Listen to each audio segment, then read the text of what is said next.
اگر آپ لوگوں کے ساتھ یا آپ لوگوں کے جاننے والوں کے ساتھ کوئی پیرانارمل قصہ پیش آیا ہے تو ہماری ای میل آئی ڈی پر ہم سے شیئر کریں۔ بیسٹ اسٹوری کو سلیکٹ کر کے ہم اسے آپ کے کریڈٹس کے ساتھ نریٹ کریں گے۔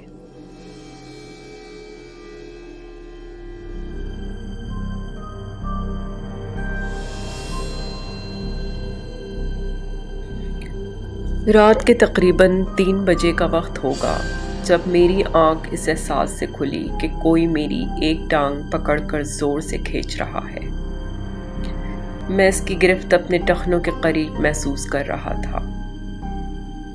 اس سے پہلے کہ اچانک نیند سے اٹھ کر میں صورتحال کو مکمل سمجھ پاتا، اس نے مجھے اتنا زور سے گھسیٹنا شروع کیا کہ میں بیڈ سے پھسلتا ہوا سیدھا زمین پر گرا اور پھر رگڑتا ہوا آگے کھنچتا جا رہا تھا۔ میں زور زور سے چلا رہا تھا اور خود کو روکنے کے لیے ہر ممکن چیز کو پکڑنے کی کوشش کر رہا تھا، لیکن بے سود۔ یہ سب اتنا اچانک ہوا کہ میں خود کو سنبھال ہی نہیں پا رہا تھا اور بیڈ کے کنارے کو پکڑنے کی کوشش میں اپنا ہاتھ بھی زخمی کر بیٹھا۔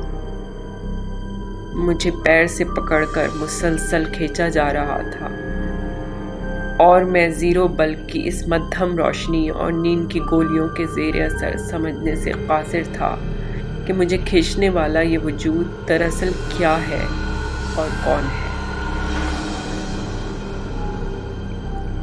جو ہی میں دروازے کے قریب پہنچا وہ خود کھل گیا اور باہر اندھیرا دیکھ کر مجھے اپنی موت سامنے نظر آ رہی تھی۔ میں دیوانہ وار ہاتھ پیر چلانے کی کوشش کر رہا تھا اور ماربل فلور پر رگڑتے ہوئے ایک پیر کے بل کھنچا چلا جا رہا تھا، اس کوشش میں کہ کوئی چیز ہاتھ آ جائے اور میں خود کو روک سکوں۔ بیڈ سے دروازے کا فاصلہ کوئی 10 فٹ کا ہوگا اور اس 10 فٹ کے سفر میں نے ہر ممکن چیز جس کو چھو سکتا تھا پکڑنے کے لیے کوشش کی اور خود کو روکنے کے جتن کرتا رہا۔ وہ کیا چیز تھی اور کیسا وجود تھا نہیں دیکھ سکا تھا، البتہ اس کی گرفت اتنی مضبوط تھی کہ پیر چھڑوانا مشکل ہی نہیں، میرے لیے تقریباً ناممکن تھا۔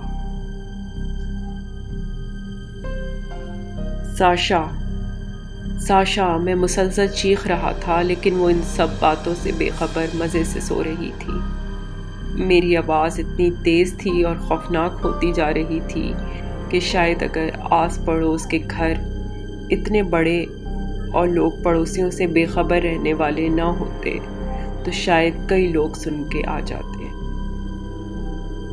دروازے کے قریب پہنچ کر اپنی پوری جدوجہد سے میں نے خود کو سینے اور دونوں ہاتھوں کے سہارے روکنے میں کامیاب ہو گیا تھا، اور اب میری پوزیشن ایسی تھی کہ میرا آدھا جسم کمرے کے دروازے سے باہر، ایک پیر اس انجان وجود کی گرفت میں، دوسرا میں نے ڈر کے فولڈ کیا ہوا تھا کہ یہ بھی اس کے ہاتھ نہ آ جائے، اور خود کو دروازے کی چوکھٹ سے کسی چھوٹے بچے کی مانند چمٹ کر زور سے پکڑا ہوا تھا۔ تبھی مجھے اپنے پیر پر اس کی گرفت ڈھیلی ہوتی ہوئی محسوس ہوئی۔ اپنے پیر کو جھٹکے سے کھینچ کر میں نے جب محسوس کیا کہ وہ آزاد ہو چکا ہے تو میں فوراً اپنے پورے وجود کو گھسیٹتے ہوئے کمرے کے اندر گھس گیا اور دروازہ بند کر لیا۔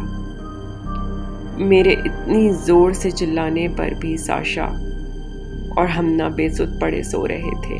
میرا دل حد درجے کی رفتار سے دھڑک رہا تھا اور ایسا معلوم ہوتا تھا کہ میرا کلیجہ پھٹ جائے گا۔ میں اس خوف کے اثر سے دروازہ بند کرتے ہی اس کے ساتھ ٹیک لگا کر بیٹھنے کی کوشش میں دوبارہ زمین پر ڈھہ گیا۔ کمرے میں کھڑکی سے روشنی چھلک کر آ رہی تھی اور ساتھ باہر لان میں چڑیوں کی چہچہاہٹ۔ میری آنکھ کھلی تو خود کو بیڈ پر اپنی جگہ بدستور لیٹے ہوئے پایا۔ اپنی عام روٹین کے مطابق میں باتھ روم جانے کی غرض سے بیڈ سے اٹھنا چاہ رہا تھا جب مجھے اپنی کمر پر جلن اور جسم میں کئی جگہ تکلیف کا احساس ہوا۔ میں ایک دم ٹھٹک کے رک گیا اور رات والا منظر میرے سامنے تھا، لیکن میں اپنے بیڈ پر کب واپس آیا؟ کمرے میں موجود چیزوں اور بیڈ شیٹ کا جائزہ لیا تو وہ سب بالکل صحیح تھی، جس نے مجھے مزید حیرانی میں مبتلا کر دیا۔ دوڑ کر واش روم گیا اور اپنی شرٹ اتار کر دیکھا تو کمر پر جگہ جگہ معمولی رگڑ کے مگر واضح نشان نظر آ رہے تھے۔ میں نے ٹراؤزر کا پائچہ اوپر کر کے پیر کی طرف دیکھا، جس پر لال نشان موجود تھے۔ سیدھے ہاتھ پر بدستور تکلیف کا احساس ہو رہا تھا۔ ان سب نشانات کے ساتھ میری توجہ دوسری طرف کمرے کی وہی معمول کے مطابق حالت پر گئی جو بدستور ویسی ہی تھی۔ تو کیا یہ خواب تھا؟ اگر خواب تھا تو میرے جسم پر نشان کیسے ہیں؟ میرا دماغ مکمل طور پر معاف ہو چکا تھا اور میں یہ سب سمجھنے سے قاصر تھا۔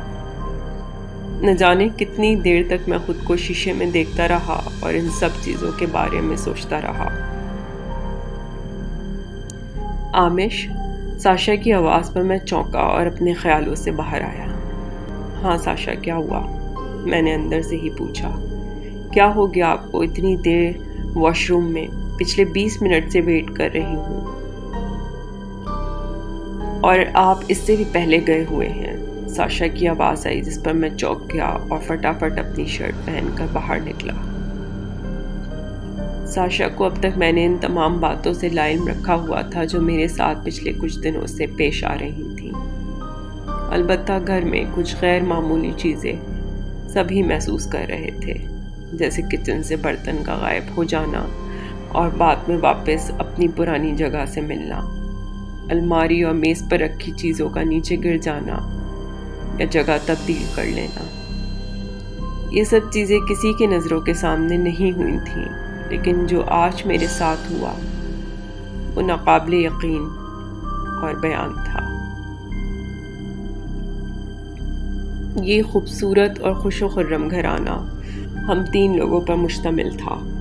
میں یعنی آمش، میری پیاری بیوی ساشا اور 6 سالہ بیٹی ہمنا۔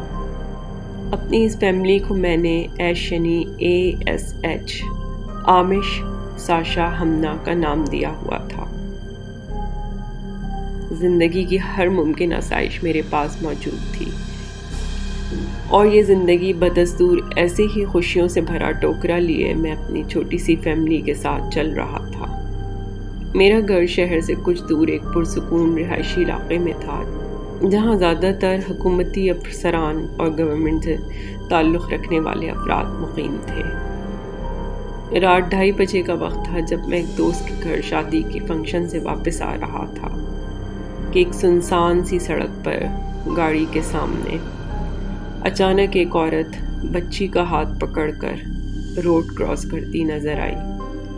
وہ اچانک سڑک کے کنارے موجود درختوں میں سے نکل کر سامنے آئی تھی اور نہایت اطمینان کے ساتھ روڈ کے اس پار جانے لگی، لیکن ایسے اچانک اس کے سامنے آ جانے سے میں بوکھلا سا گیا اور گاڑی کو فوراً اپنے الٹے ہاتھ پر گھمایا جس سے وہ بچ سکتے تھے، لیکن اگلے ہی لمحے مجھے احساس ہوا کہ گاڑی جس سمت مڑ رہی ہے ان قریب درختوں میں جا ٹکرائے گی یا کم از کم روڈ سے اتر کر بے قابو ہو سکتی ہے۔ میں نے اسٹیئرنگ واپس تیزی سے سیدھی طرف گھمایا، یہ جانتے ہوئے بھی کہ وہ عورت ابھی آدھے روڈ پر ہی موجود ہے۔ میں اپنی بیوی اور بچی کے ساتھ درختوں میں اور روڈ سے نیچے اترنے کا رسک نہیں لے سکتا تھا۔ اگلے ہی لمحے وہ دونوں میری گاڑی کی زد میں تھے اور ٹکرا کر سیدھے ہاتھ پر موجود درختوں میں تقریباً اڑتے ہوئے جا گرے۔ میں گاڑی کی سپیڈ اس تمام صورتحال میں گھٹانے کی جگہ بڑھاتا جا رہا تھا، اور ایک لمحہ پہلے جو ٹکراؤ میری گاڑی کے ساتھ ہوا وہ رک کر دیکھنے اور مدد کرنے کی ہمت بھی کھو چکا تھا۔ میں اتنا خود غرض کبھی نہ تھا، لیکن ایسا کیوں کیا اس کا جواب میں کبھی خود کو نہیں دے پایا۔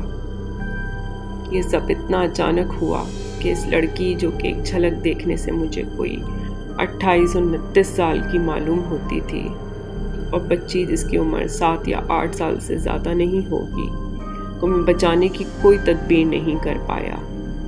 البتہ رک کر انہیں دیکھنا میرے ہاتھ میں تھا، لیکن میرے ذہن میں پولیس کیس اور قریبی بستی کے لوگوں کا ڈر اچانک امڑ آیا اور میں نے گاڑی کی رفتار مزید تیز کر دی۔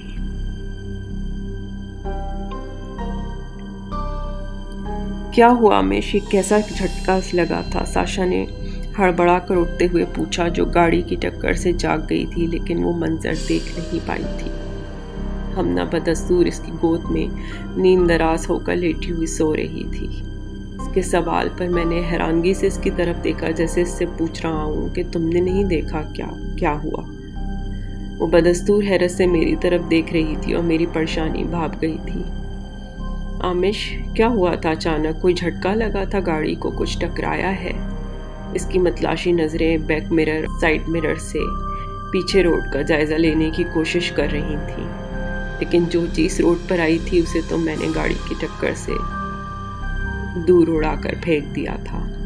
اس کے سوال پر میں نے تسلی کر لی کہ وہ بے خبر ہے اور بہانہ کر کے اسے ٹال دیا۔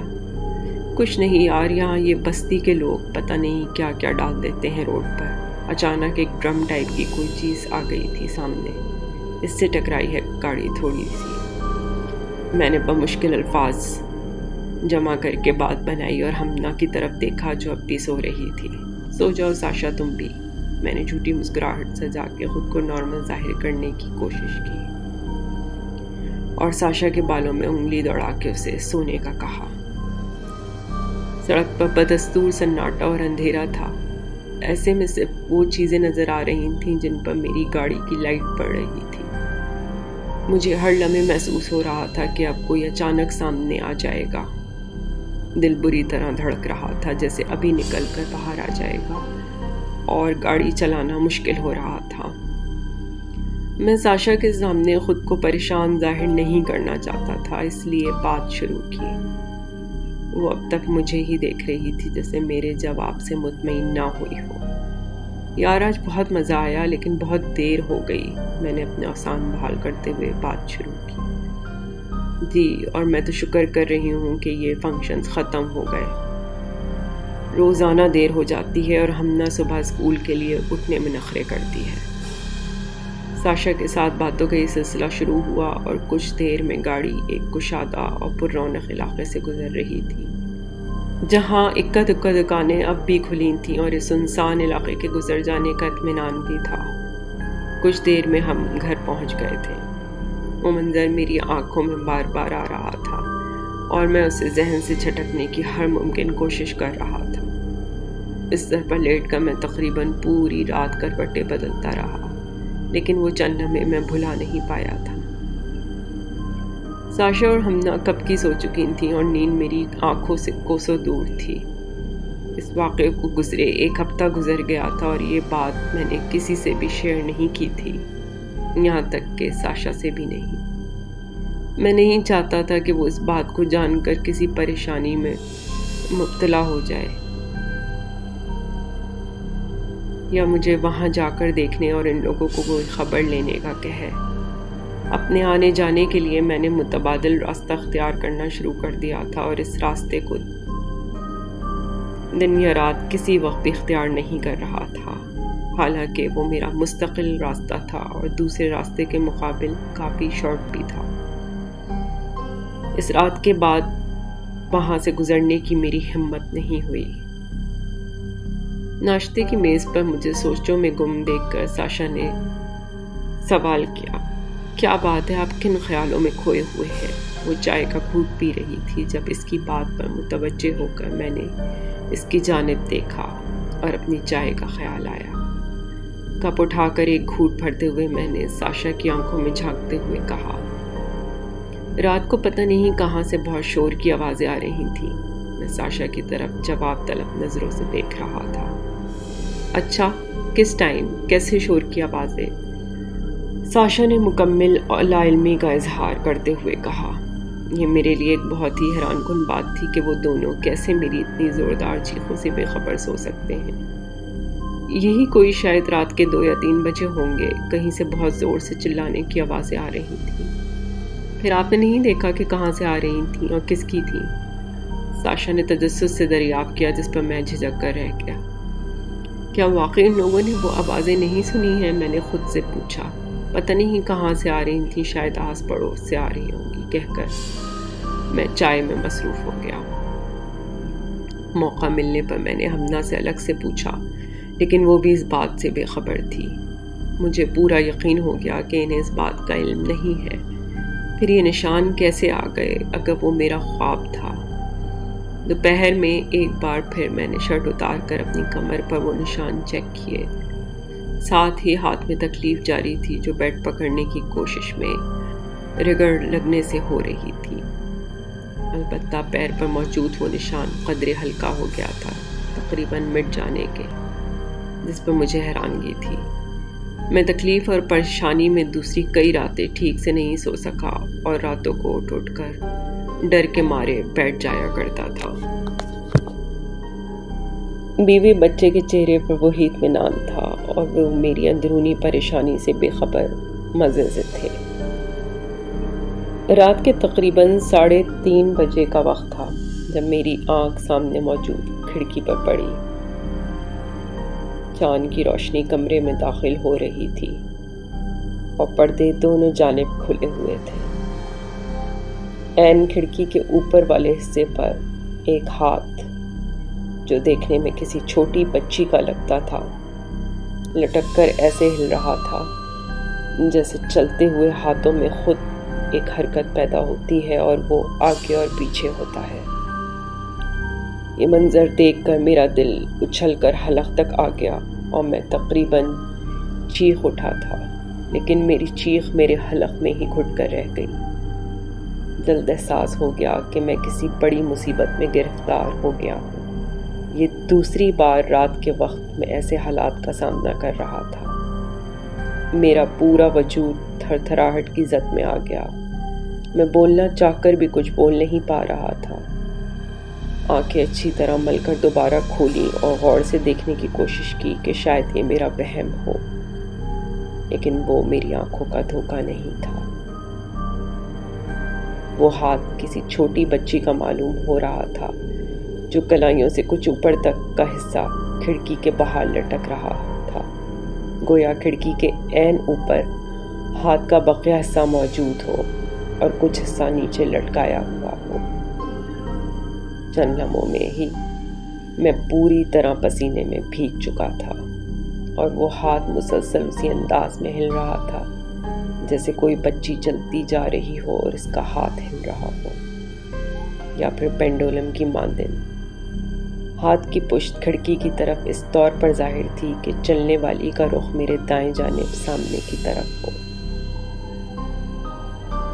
ساشا، اٹھو پلیز ساشا، ساشا اٹھو یار، میں دبی ہوئی گھبرائی ہوئی آواز میں اس ہاتھ کی طرف دیکھتے ہوئے اپنی بیوی کو جگا رہا تھا جو اس وقت گہری نیند میں تھی۔